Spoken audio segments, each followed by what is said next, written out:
Hello viewers, বিনোদন জগতের সব খবর নিয়ে আপনাদের সঙ্গে এই মুহূর্তে রয়েছি আমি রিপোর্টার।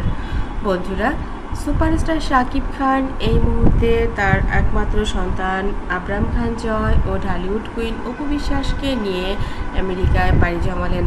দীর্ঘদিন পর তার সিনেমার শুটিং শেষ করছেন, ডার্ট সিনেমার শুটিং এবং তার আরও একটি নতুন সিনেমা, দুটো সিনেমার শুটিং শেষ করছেন। কারণ 2024-এর শেষ সিনেমা, তাকে কাজ তো খুব তাড়াতাড়ি শেষ করতে হবে, সময় তো আর খুব বেশি নেই।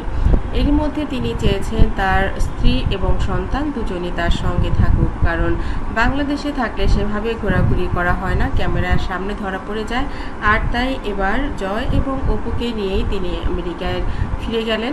জয়ের জন্মদিন উপলক্ষে একদিনের জন্য তিনি বাংলাদেশে এসেছিলেন এবং বাংলাদেশে জয়কে সারপ্রাইজ দিয়ে জয়ের সঙ্গে কেক কেটেছিলেন এবং শেষ পর্যন্ত তিনি কিন্তু কাজে ফিরে গেলেন। বন্ধুরা, আমরা জানি কাজ পাগল এই মানুষটি কাজের বাইরে আসলে আর কিছুই চান না, কিন্তু পরিবার বলে একটা কথা রয়েছে। সবচাইতে বড় কথা হচ্ছে তার সন্তান আবরাম খান জয়। জয় যখন যা চায় শাকিব খান সেটাই করতে প্রস্তুত। সে কিন্তু এটা বলেও দিয়েছে তার ভেরিফাইড ফেসবুকে, যখন তোমার আমাকে দরকার হবে তখন তুমি আমাকে কাছে পাবে। বিষয়টা সে প্রমাণও করে দিয়েছে। জন্মদিনের দিন রাতের বেলায় আগের দিন ও জয় মুখ কালো করে বসেছিল, মায়ের সঙ্গে কেক কাটবে না, কিচ্ছু করবে না, একদমই মুখ ভার আমরা দেখেছি। যেই শাকিব ফিরে এসেছে তার মুখের সেই চমৎকার হাসি আসলেই আমাদেরকে অনেক কিছুই মনে করিয়ে দিয়েছে। জীবন তো একটাই, এক জীবনে যখন একটা মানুষ জীবনটা তার সন্তানের জন্য ত্যাগ করে, স্যাক্রিফাইস করে, এর চাইতে বড় কিছু আমার মনে হয় না এই পৃথিবীতে আর কিছু হয়। ব্যাপারটা আসলে স্বর্গের মতোই হয়ে যায়। অপু বিশ্বাস মানুষ হিসেবে ভালো, তিনি একজন সহনশীল এবং অভিজ্ঞতা এবং যোগ্যতা সম্পন্ন মানুষ।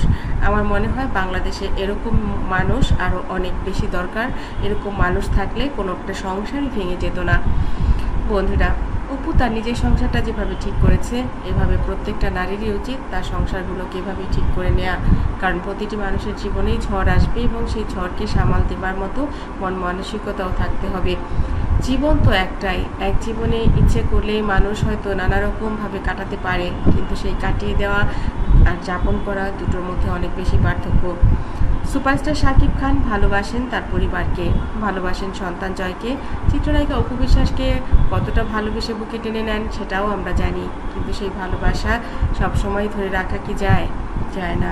পুরুষ, তারা মানুষ, ব্যক্তি হিসেবে তাদেরকে স্রষ্টা হয়তো সেভাবেই তৈরি করেছেন, যখন কিছু না কিছু ভুল তারা করেন এবং সেই ভুলগুলো তারা একটা সময় বুঝতেও পারেন, কিন্তু সেই ফিরে আসার জায়গাটা যদি না থাকে, কোথায় ফিরবে মানুষ? সুপারস্টার শাকিব খান ফিরতে পেরেছেন শুধুমাত্র অপু বিশ্বাস ধৈর্য ধরে সেই জায়গাটা ধরে রেখেছিলেন বলেই। আমরা চাই ঘরে ঘরে এরকম অপু বিশ্বাস জন্মাক। আমার চ্যানেলটি যারা ইতিপূর্বে সাবস্ক্রাইব করেছেন তাদেরকে অনেক ধন্যবাদ। যারা এখনও করেননি, সব খবর সবার আগে পেতে সাবস্ক্রাইব করে বেল আইকনে ক্লিক করলেই আপনাদের কাছে পৌঁছে যাবে বিনোদন জগতের সব খবর সবার আগে। ভালো থাকবেন, ভালো রাখবেন প্রিয়জনকে। ধন্যবাদ আবার।